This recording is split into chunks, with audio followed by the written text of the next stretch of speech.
Hi, this is Alex Kantrowitz. I'm the host of Big Technology Podcast, a longtime reporter and an on-air contributor to CNBC. And if you're like me, you're trying to figure out how artificial intelligence is changing the business world and our lives. So each week on Big Technology, I bring on key actors from companies building AI tech and outsiders trying to influence it, asking where this is all going. They come from places like NVIDIA, Microsoft, Amazon, and plenty more.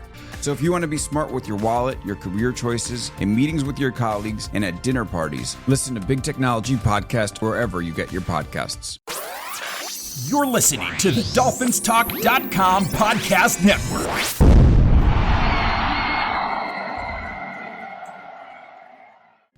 You are listening to the FinFans podcast, where we discuss everything Miami Dolphins. It's the off season, and we're looking forward to a fresh new start under different management in 2026. We hope you'll join us and enjoy the show.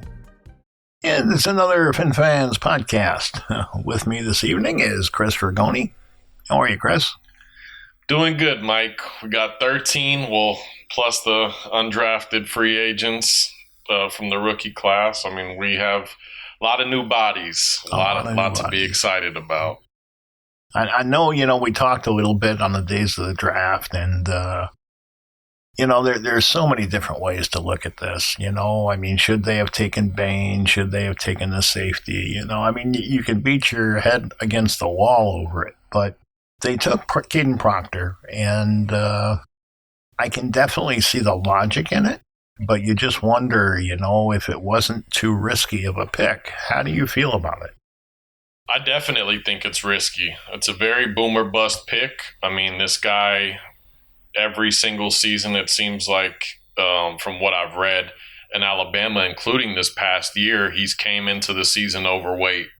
Last year, he came in at 380, struggled in that first game against Florida State, put some good stuff on tape throughout the year and put some not so good stuff. Yeah. The measurables are ridiculous. You know what I'm saying? He's a massive human being. He's an athlete. They threw the ball to him, ran some wildcat out of the backfield with him. But did a risky pick. I mean, we did talk. I felt like I was definitely pissed off the night of just how the draft board fell to us. We had Bain right there, who ended up sliding down to 15. He went to the Bucks. But for me, it was Downs. Downs was the pick right there. I mean, I know safety is not a super priority position as far as how people look at the draft overall. But when you look at our safety room and just our defensive back room in general, I mean, to me, that was a home run pick. I mean, the guy, was a top 3 player in most of the guys' consensus, So it's just like, Proctor was anywhere from 15 to 20. So may have it been a little bit of a reach. Who knows? We'll see. But I definitely was kind of mad that we passed on Downs there. I do think people have to understand this is a 20-year-old man. Yeah. Mm-hmm. So what Nick Saban said about him when he was 17 is kind of harsh. Yeah, I agree. Okay, it's just the way I feel about it, He's got to get his weight under control. There's no doubt about that. And I don't think he should be playing at 358 pounds or 352 pounds, whatever he is. I think they should probably bring him down to 330, 335 at the most. Mm-hmm. And kind of keep him there. And, in South Florida, he's going to lose some weight. So it shouldn't be that hard for him to get down to that. It's a matter of keeping himself there, especially during off times. Yeah, I mean, there's a lot of, you and I both know there's a lot of great restaurants in Miami. So, yeah, well, I mean, that's a whole nother story. He's a big man. He's going to eat. Yeah, of course. And when you look at him too, he doesn't have like a huge gut, No. Like he's got a lot of muscle. But regardless, 271 pounds of muscle, according to Sully. Yeah, and like you said, as far as what Saban said, I'm not going to hold that to him, especially because John Eric Sullivan came out and said that, he's had talks with Proctor about this and he was very upfront about it. But like I said, when he's came into the last 3 years overweight, including this past year, little bit of cause for concern. Yeah.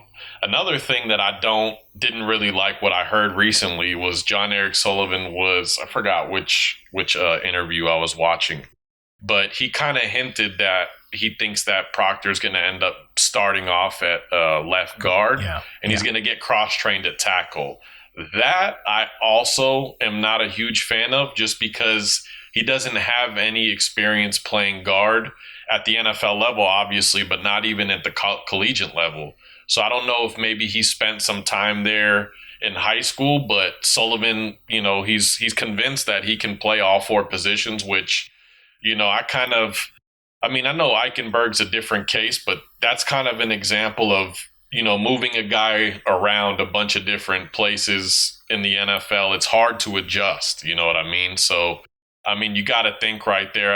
If we were going to go offensive line, and I felt like guard was more of a need than tackle was, you had Vega Ione, who went, 2 picks later to the Ravens, who is supposed to be a really good guard coming out. They said even one of the best offensive linemen, period, in the draft. So, that kind of had me scratching my head. But, yeah, overall, I'm excited about Proctor. Eventually, if him and Paul are our bookend tackles, those are huge human beings. And even going into this season, if Proctor does end up playing left guard, that left side, good luck trying to get past those two guys.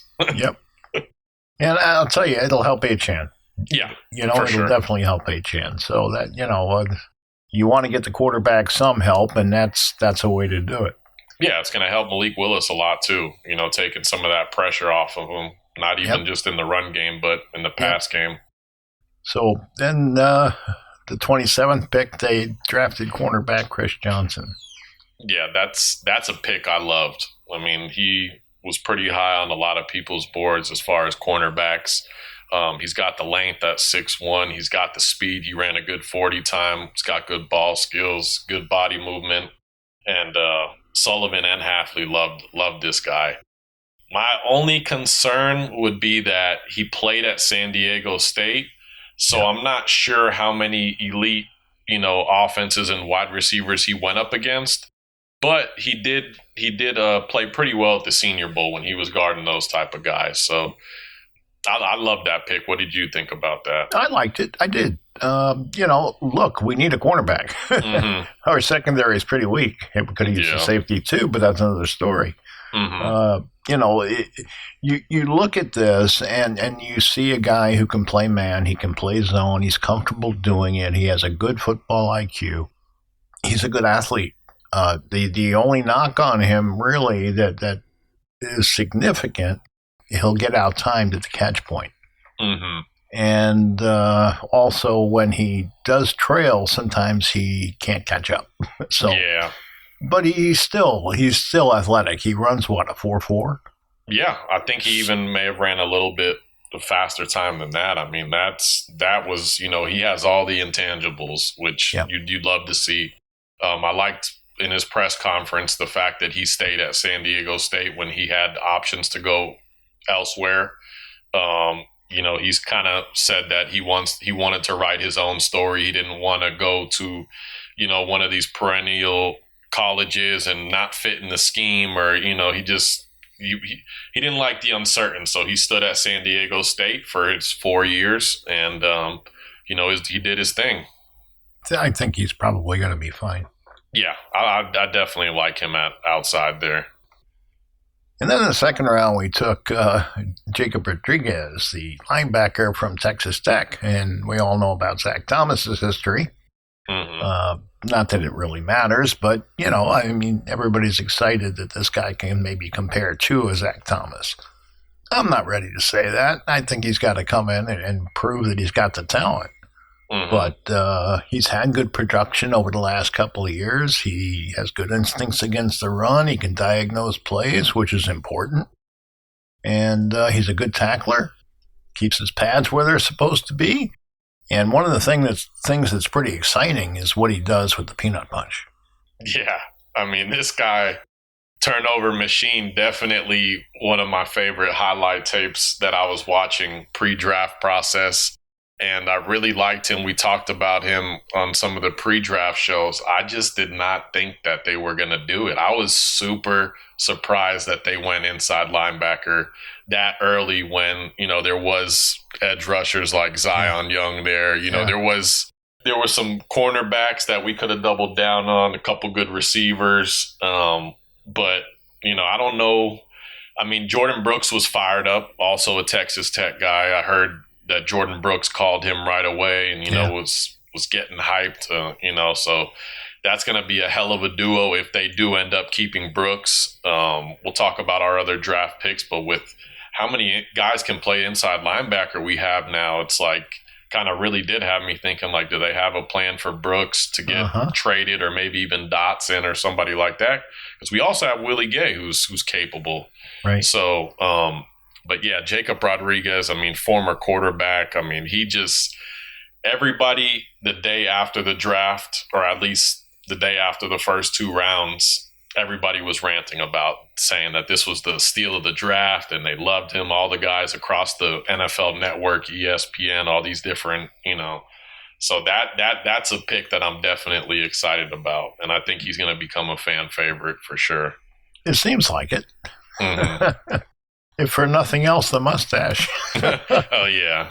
He's got a real nice stash. Yeah, but he's got knocks against him like everybody else. Some of these scouting reports you read, and my God, they're so critical. Yeah, exactly. Especially when it's still at the collegiate level, like you don't know how.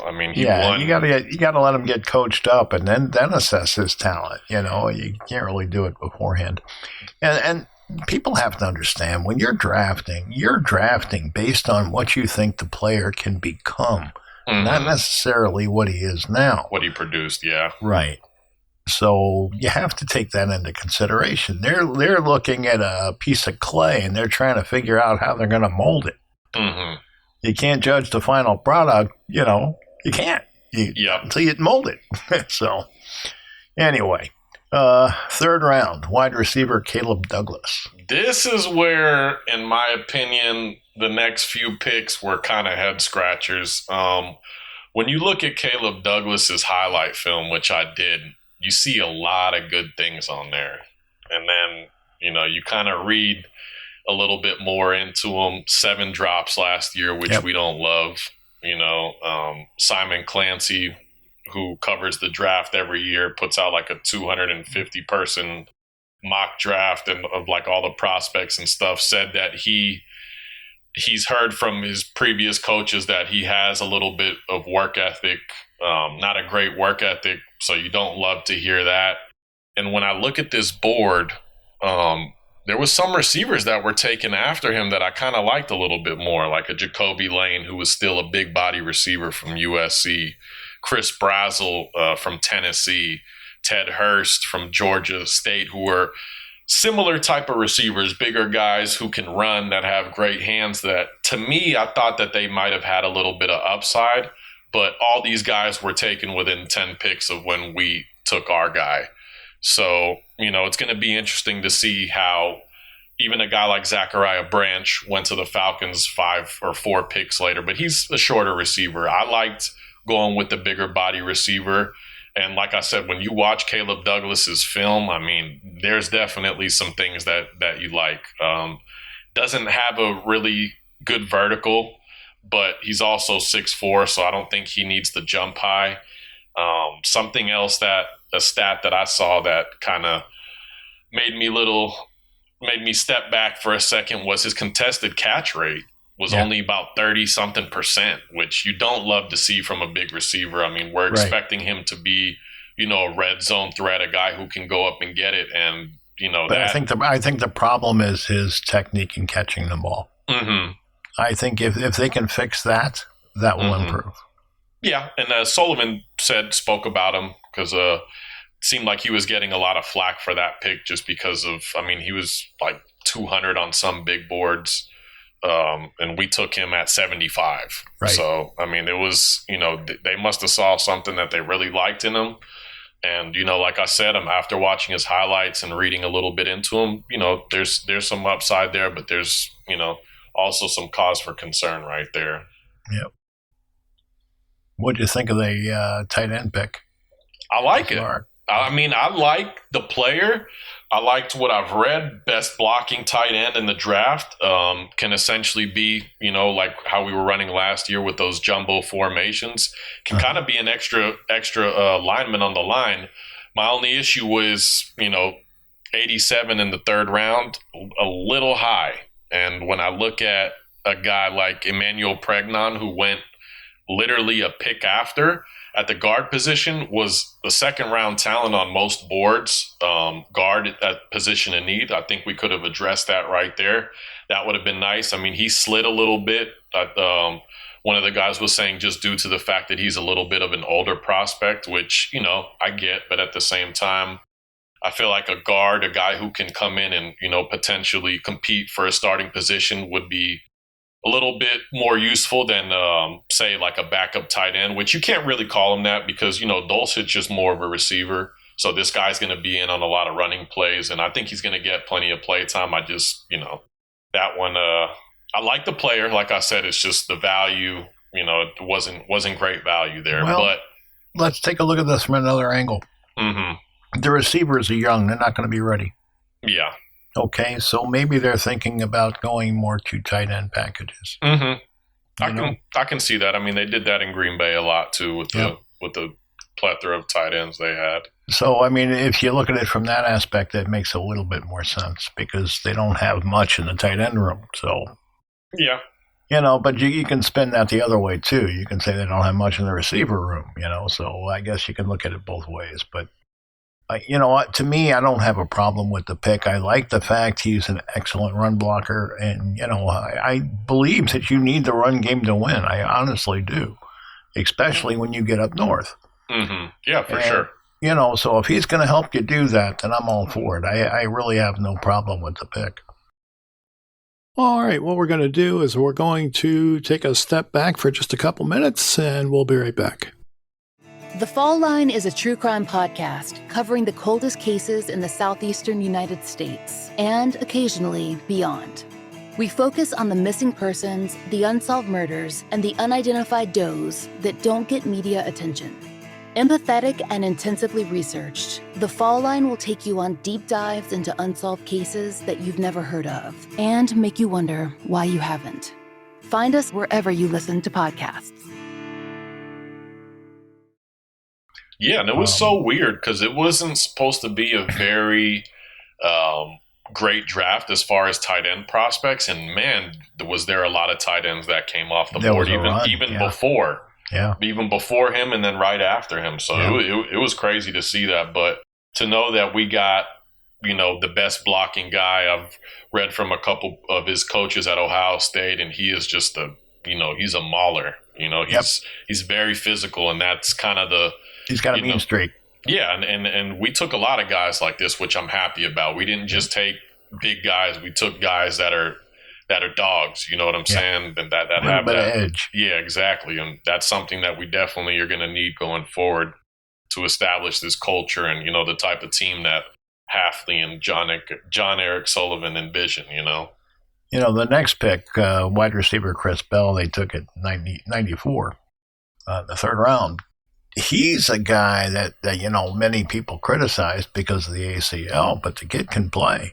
How do you feel about that one? I love this pick. I mean, I'll tell you, even coming off that ACL, I like that a lot more than the first receiver we took there with our first pick. I got to watch him play against Miami, and they actually upset us, the Hurricanes I'm talking about, and he just had a great game. He's a bigger guy, not as big as the first guy we took, but he's thick. Yeah, he's thicker. He's super physical. Like watching him kind of reminds me of like AJ Brown.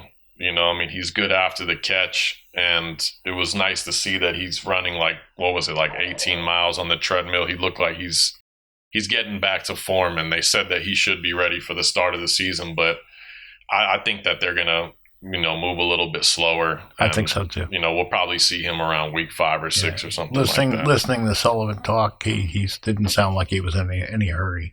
Yeah, which they shouldn't be. I mean, this is a year where guys are going to get their feet wet. They're going to get some reps, and this is just more so to build on for the next few years. But I love the Chris Bell pick. I mean, he's not an elite speed guy, so no, he's got to work to get open. But he has straight line speed, and we'll see. We'll see how it goes. Hopefully, he recovers and can get back to full strength and compete. Yeah, I mean, he spoke in his press conference right after we drafted him too that he's going to be playing with a huge chip on his shoulder, and he has a list of all the wide receivers who went before him, and that's the kind of guy you love. He's all about ball. He's going to do everything he can to try to come back and show that he was one of the top receivers in this class, which I thought he was.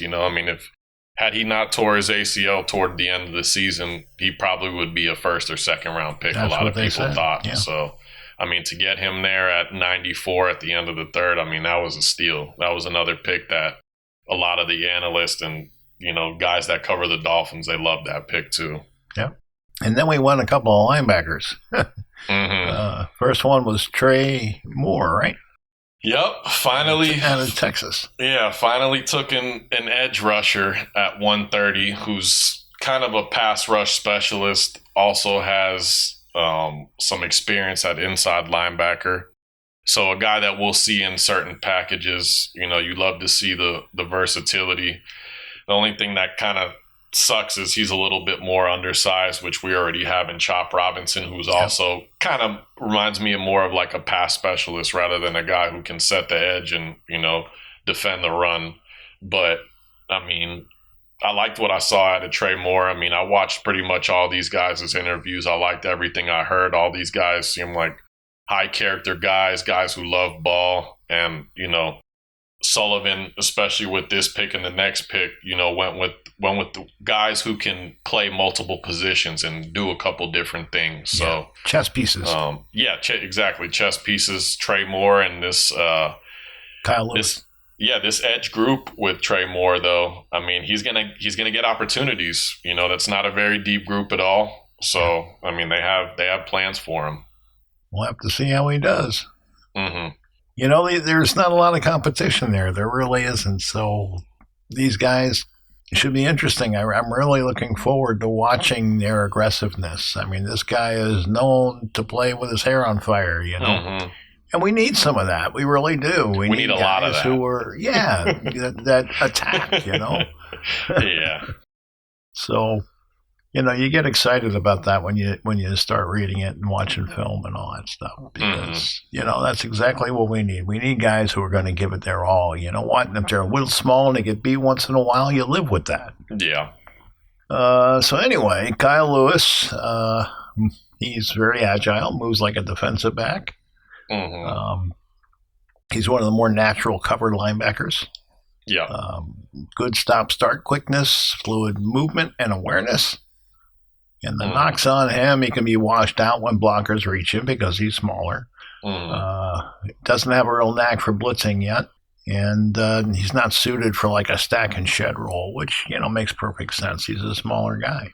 Yeah, this pick I was fired up about. And it's funny, too, because this was a really deep safety class. And when we took him, it said safety. But then when they announced the pick, they said linebacker. So, at first, I'm super hyped. This is a guy that I read about during the Senior Bowl who was very good as far as his man coverage, his zone coverage. He was able to lock up tight ends, receivers, and backs. He is... Which is something we sorely need. Absolutely, which we can see kind of the role. John Eric Sullivan said that, he's going to be more so a linebacker, but they'll use him at safety. They'll use him at nickel. And kind of that sub-linebacker package in third and longs. He is definitely a guy that I think is going to get a lot of playing time. Louis Riddick loved him. He actually said he gives shades of Derek Brooks, which is a hell of a compliment. So, to get a guy like that at 138, that was another one of the picks that a lot of people, not just myself, were excited about. And, as much as we needed safeties, like I said, as far as the inside linebacker room now, there's a lot of guys who can do different things. So I think we're going to see, a lot of different looks, which Halfley talked about too, him wanting to, obviously disguise defenses and keep quarterbacks confused. And with all these guys rotating, I mean, I love this. Another chess piece, like you said earlier. Yep. The fifth round, 158, they took Michael Taft, the safety out of Texas. Mm-hmm. I heard some people compare him to Glenn Blackwood. I don't know if you can do that, but that's what I heard. Yeah. I didn't watch Glenn Blackwood play, but I know he was one of the greats. So, I mean, this guy's got a long way to go to get there. I wouldn't say he was great, but he was steady. He was very steady. He was a guy that would intercept the ball. He was a guy that wasn't afraid to hit people. Wasn't a great safety, but he was a very good one. Okay. He was part of the Killer Bees, right? Yes. Back in the day? Okay. And his brother played with him for a while, Lyle yeah. Blackwood. And that was fun. Yeah. This is a pick that I really liked. I mean, the kid's got a great story. He had a full ride to, I think it was Rice, and he said, F that. He was a fifth-generation Longhorn, which was pretty cool to hear about, and he walked on. And not only did he walk on, I mean, he ended up making All-American 2 years in a row. And, Texas is now in the SEC, so it's not a cakewalk, schedule or conference that they're in. So, I mean, he was a guy who I think was a 3-year starter. Just another one of these football guys, he's a little undersized at 5'11", 190, but he's got really good instincts. And, with we just talking about our safety room, I mean, this guy's another guy who's going to get a lot of opportunities, a lot of reps, and I can even see him potentially starting, depending on what else we do as far as the free agents that we bring in. But just not a lot of guys to choose from. So, I mean, this was a pick that I liked, in the fifth round. The knocks on him is he has short arms for the position. His hips can be sticky. He lacks sideline to sideline burst. And he's not ideally suited for man coverage. Mm-hmm. Yep. So we'll see how it goes for him. Hopefully he comes in and competes. Maybe earns himself a starting job. We'll see how it goes. Yeah. They got to have some feeling for him or they wouldn't have drafted him that early. Yeah. It's just interesting just looking at this class as a whole with how light we are in the defensive back room, and we took one safety and one corner. Yeah. That's, Kyle Lewis, we just talked about, can play a little bit of safety, but it doesn't seem like that's going to be their primary vision for him. So, just interesting. Definitely. Well, it's like Sullivan said, you can't fix it all in 1 year. Exactly, which is why also it's like the edge room, when I look at it, I'm definitely worried about that. But, he spoke about the edge group too, and, pretty much said the same thing you just said. We have so many holes, we can't fill all of them with this draft. But you can take those linebackers and you can teach them how to blitz. Yeah. You can do things. You can move people around and do it with alignment and do it with disguise. Mm-hmm. And hopefully that works for them. But we all know this is not going to be a stellar season. So, we're going to take our lumps here and there, and that's okay. You got to start somewhere. All right, so in the next pick, they took wide receiver Kevin Coleman out of Missouri, 177th overall. What do you know about him? So he played at 4 different schools in 4 years, which was interesting. I definitely was looking forward to hear his explanation, at least on why he did that, if he was just chasing money or, what the deal was. And he was kind of basically saying Coach Prime was a big reason why he went to Jackson State his freshman year. He played there. I forgot the other 2 schools before Missouri that he went to, but one of the moves he made was to be closer to family and stuff like that. And then he went to Missouri, I guess, for an opportunity. He's a guy who actually had a higher grade on NFL.com than Caleb Douglas, which was interesting, very interesting to me. And I guess they do those grades upon athleticism, but also production. So Kevin Coleman's a guy that was primarily used in the slot, but can run a lot of different routes, has good speed, good run after catch, kind of reminds you like a Devon Best type of guy. During the Senior Bowl, I think they asked Chris Johnson, who was, the toughest receiver to guard, and he actually said Kevin Coleman, which, also is interesting. Like I said, 5th round pick, And we have a lot of smaller, shifty guys. It's going to be interesting to see where he can carve out his role. This is also a guy who scored 16 punt return touchdowns in high school. Didn't score as many in college as a returner, but can be a dynamic returner. So he'll definitely be competing with Malik Washington for that. And, mainly a slot route. But, he's a guy who said he was able to pick up the offenses pretty quick. He loves to learn. So, people can look at him playing at 4 different schools in 4 years as a weakness. I kind of see it as a strength because he was not only able to pick up the offenses, but to be productive. Sure. Missouri, the team that he ended up playing with, is another SEC team. So played against top tier talent. And, I think this is a guy who can be a sleeper for us and end up making the team and, contributing a little bit. Well, as a 5th round pick, he should make the team. Mm-hmm. Not that it's guaranteed, but he should make the team. Yeah, I mean, it's just such a crowded receiver room. When you look at all the guys, especially the guys we brought in this offseason as free agents, it's going to be interesting to see who gets practice squatted and maybe even some people potentially being cut.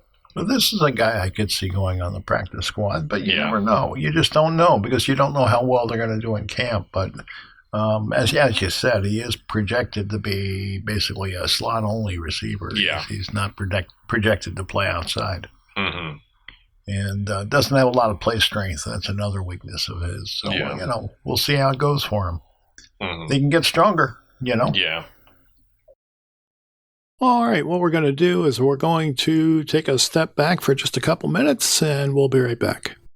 Do you love rom-coms? Do you wish you could talk about Christmas movies year-round? Then we have the perfect podcast for you, Hallmarkies Podcast. Throughout the year, we cover all things romance, holiday, and Hallmark, including recaps of every Hallmark show, like When Calls the Heart and The Way Home. You can also get loads of bonus content covering shows like Bridgerton, Sweet Magnolias, and Just Like That. We are an all-female group of friends who are passionate for these shows and movies and give our honest opinions as well as gush over what we love so much. But that's not all. Every Monday, there are interviews with all your favorite actors, writers, directors, and more. Check out Hallmarkies Podcast on all your podcast providers and on YouTube. That's Hallmarkies Podcast wherever you listen to podcasts. Let's see. In the 5th round at 180, they took the tight end. Yeah, I'm not sure how to pronounce his name either, Mike. So don't, Seydou Traore, try your best. Yeah, that was pretty close to what I thought his pronunciation was. Do you know anything about him? Well, I got a little bit about him. He's 6'4", 244 pounds. Mm-hmm. Primarily a big slot receiver rather than an inline blocker. Mm-hmm. He ran a 4.5 40. Yep. He's got a 40-inch vertical.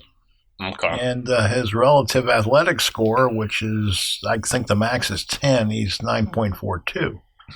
So he's a pretty good athlete. Yeah, and I know he was a part of that international program. Yeah. And, I don't want to say this, but I watched the whole draft. So when this pick came up, he was actually a guy who was attending the draft. And I didn't want to say this was like a show pick or something like that, right, but it kind of felt like that. John Eric Sullivan was talking about him and said, he's like a big raw ball of clay. And, a guy who has a lot of good traits. Like you said, it's not going to be so much a blocker, going to be more of a receiver guy. But watching a little bit of his highlights, I mean, he looks like he could develop into something. He doesn't have a lot of shake and bake. He's a straight line runner, I think. Yeah, exactly. And one thing that was interesting about that is when we took him, I was like, Taylor Green's still on the board. That's a guy that we've been linked to. I think one of his coaches is our quarterback coach or something like that. So I'm like, maybe because, John Eric Sullivan and Hafley talked about, they're wanting to be competition at every position. And I don't think that if we drafted Taylor Green there, he's going to compete for a starting job. But he's a guy who, can run. He's got a big arm. He's got a lot to learn. So he definitely would have had to sit a year or two.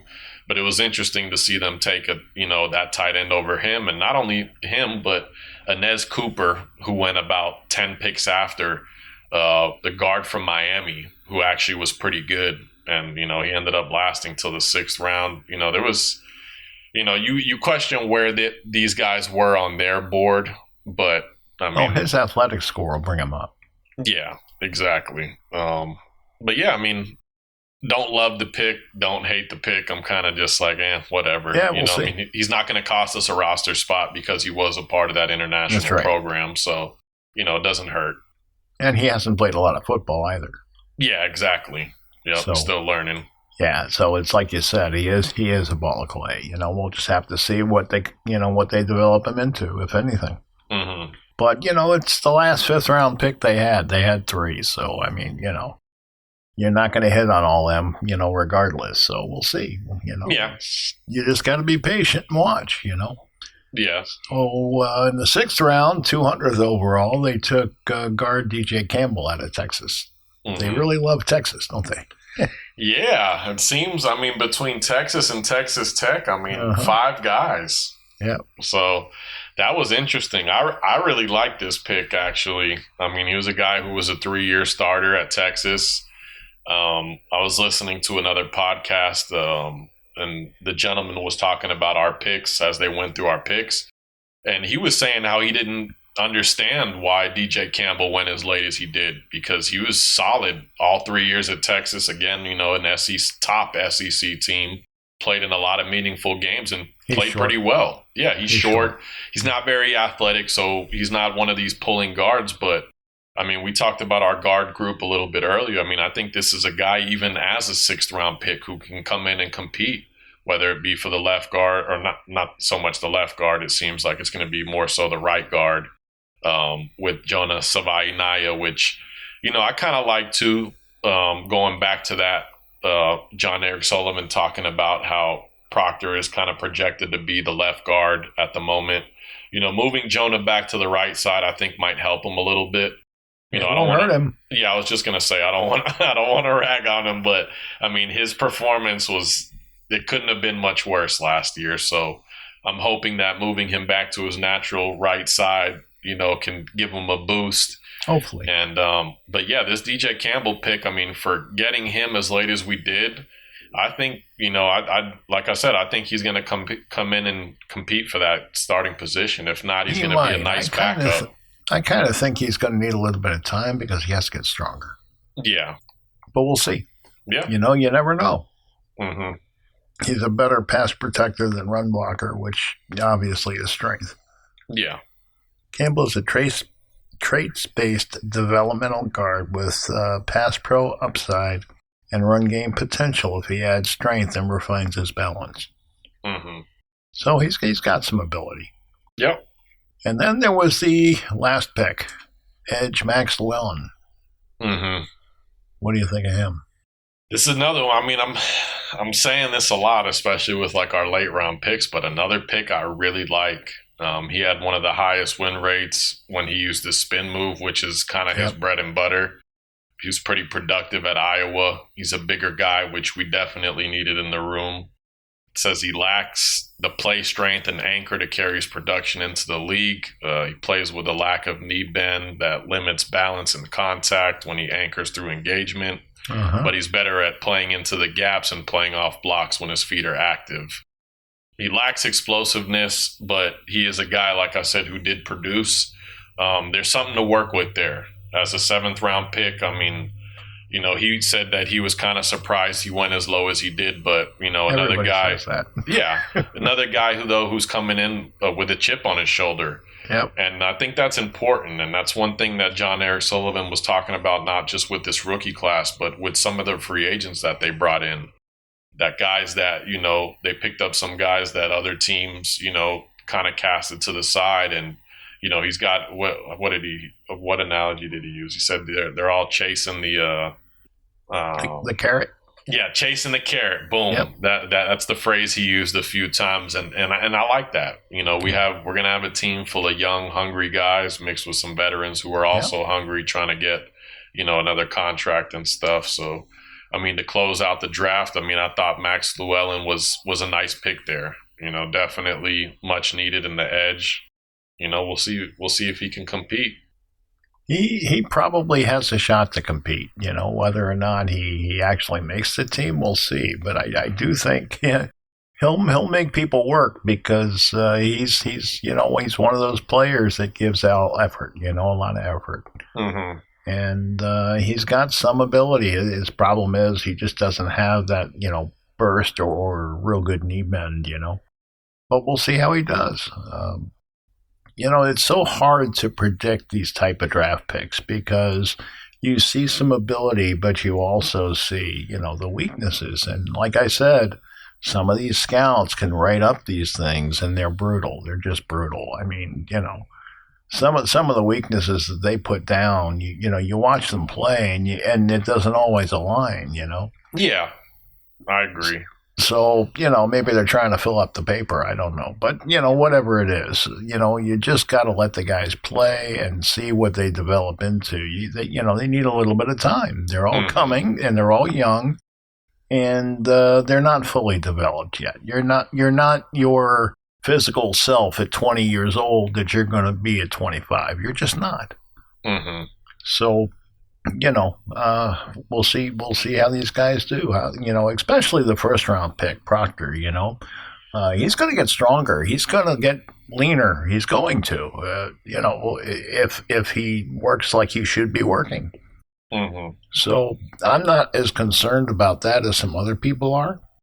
Especially down in, South Florida where it's going to be hot and humid. And then, if he's working out in it, he's going to lose weight. He's going to. There's no way around it. But he just has to, watch his diet to a point, So anyway, what would you grade the draft at? I would say, I don't want to be too harsh, but I would say a B minus. Okay. And I would say a B. So, yeah. There's a lot of picks you can question. Mm-hmm. But when you look at the entire draft, they got good value in a lot of spots. Yeah. Yep, they so sure did. You got to give them credit for that. If you're going to say maybe they took Proctor too early, you got to give them credit for getting a lot of guys they maybe shouldn't have gotten. It works both ways. So I think they did a good job. I would have liked to maybe see them take Downs rather than Proctor, but I certainly understand their thought process. This guy is going to make probably more of a difference for this team than Downs would have. I'm not so. I just don't know. I mean, especially in Hafley's pressers when he says that he likes to run the defense more so through the safety rather than the middle linebacker. And just, I guess it's more so the last regime just gave me PTSD. Yeah. You know what I mean? And when you see a guy like Downs fall that low, and it's, because it's safety. I get it. The last elite safety who came out of the draft was Kyle Hamilton, and he went at 14.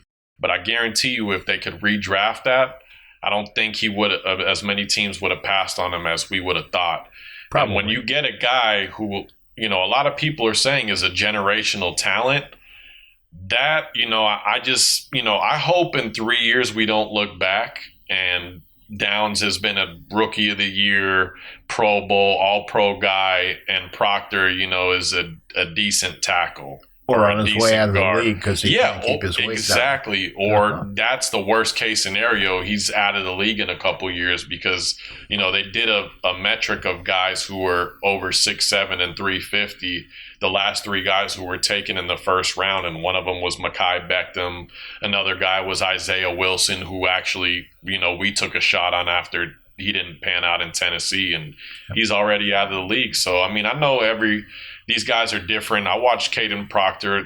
There was a rookie show where they were showing a little bit more in depth on his pre-draft process, and then him getting the call and crying, and really meant a lot to him. So, you want to think that with this new regime, they're taking all these high character guys who love ball, who are going to take this serious and really work on getting their craft to the next level, because some of these guys are coming in with the NIL money and they think that, they're this and that. And, this is the big leagues now. You know what I mean? So whatever you did, and Proctor kind of spoke about that in his presser, that, I'm not the best guy on the field. I'm not the biggest. I'm not going to be the biggest. Well, maybe not the biggest, but you know what I'm saying. He's not the most talented guy compared to how he was on Alabama in college. And that was kind of one thing too. Right. The knock on him was, he takes plays off. He gets beat by guys who are a little bit quicker. So, hopefully he really attacks all his weaknesses and turns them into strengths. Look, I think if he loses 20 pounds and improves his foot quickness, he'll be a better player. Yeah, it's just, like I said. Now they may not ask him to. They may let him play at the weight he is. I don't know. But I don't see him as a guard, a guy that big. You know what I'm saying? It really has, because like I said, Sullivan did say they're going to cross-train him, and I think his eventual role will be at right tackle. But just you would him starting off at guard, I'm not a fan of it. I'm just not. Yeah. It's not going to hurt him. It may, though. It won't. He could be getting valuable reps at right tackle and, learning that position that's too, different. I know they're going to cross-train You got Austin Jackson, and the idea is to put the best 5 out there. Hey guys, this is Mike again, breaking in for a second just to ask a favor of you. We would like to request that you go to Apple Podcasts and leave us a review and rate the show. Let us know how we're doing. We'd very much appreciate it. Thank you, and fins up. Yeah, but Jackson has experience at guard, which is why even more so I would have kicked Proctor out to right tackle. And who knows, they may end up seeing him at guard, and I'm sure they're going to be cross-training Jackson too to see what he can do at guard. Like you said, they're going to play the best 5 at those positions. So maybe it ends up being like that. But I just think with Jackson, coming back to take less money, and he's essentially on his last year of his deal, you can kind of experiment with him and throw him at guard more than, I want to see Proctor just stick at one position and get really good at that rather than them trying to experiment with different things. Well, I think also, Chris, the temptation is having Brewer, Proctor, and Paul together. Mm-hmm. Yeah, which I understand that. I get it. But because either guy can help him. Mm-hmm. Okay, and you've got 3 talented players who give you a little bit of an area where you can dominate. Yeah. So we'll see. We'll see how it goes, Yeah, and this is all speculation too. Of course. It's like we all, I did a lot of research, but not like a super extensive amount of research. So, this is all just based off of what I see. I just, the Bain, we didn't talk about Bain either too much, but that hurts, and seeing how many good players there were coming out of Miami, and, some corners, some safeties who went in the 3rd, 4th round that I loved watching last year and who I think are going to be dogs at the next level.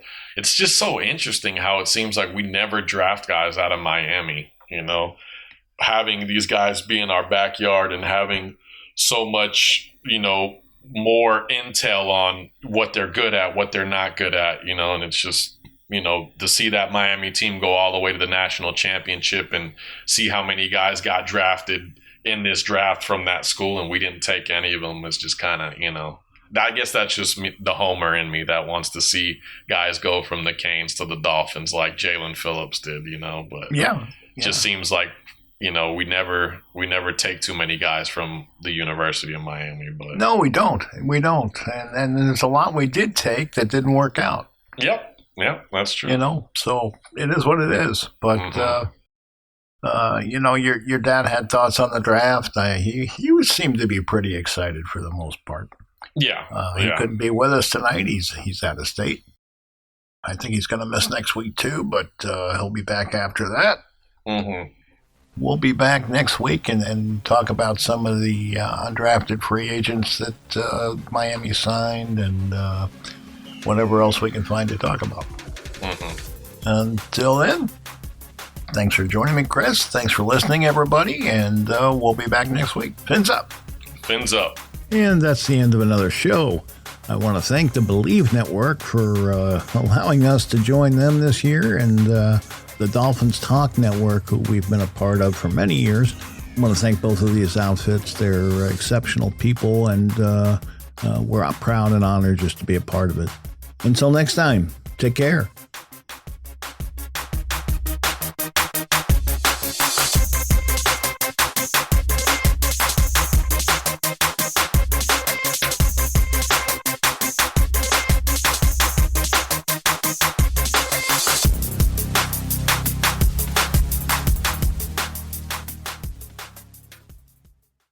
The Fall Line is a true crime podcast covering the coldest cases in the southeastern United States and occasionally beyond.